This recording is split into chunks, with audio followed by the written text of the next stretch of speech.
বন্ধুরা আসসালামু আলাইকুম। আশা করি সকলেই ভালো আছেন এবং সুস্থ আছেন। সকাল সকাল চলে আসলাম আপনাদের মাঝে নতুন কিছু তথ্য নিয়ে। আপনারা অনেকেই জানেন ইতিমধ্যে যে 25শে ডিসেম্বরে তারেক রহমান দেশে ফিরছেন।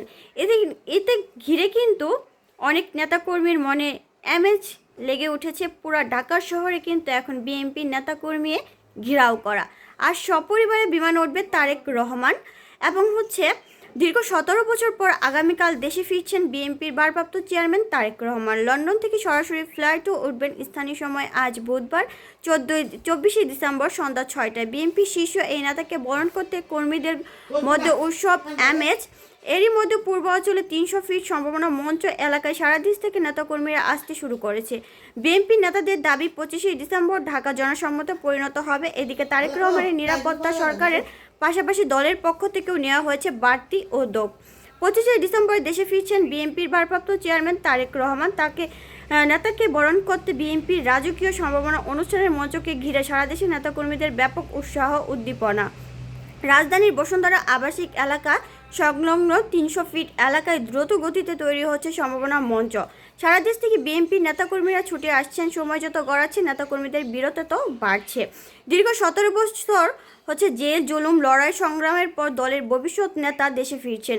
খুশি সবাই। এই সমাবেশে ঘিরে নেওয়া হচ্ছে বাড়তি নিরাপত্তা। মঞ্চে স্বাভাবিক অগ্রগতি নিয়মিত পরিদর্শন করে দলের কেন্দ্রীয় নেতারাও কিন্তু তাদের প্রত্যাশা অত্যধিক মানুষের সমাগম ঘটবে তারেক রহমানের সমাবেশে।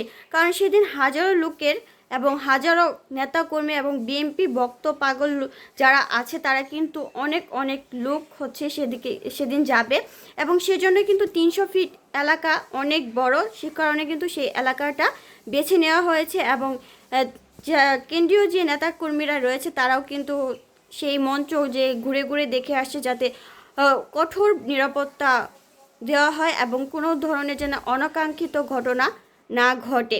কারণ আমাদের বাংলাদেশে বর্তমানে অনেক ধরনের অনাকাঙ্ক্ষিত ঘটনা ঘটছে।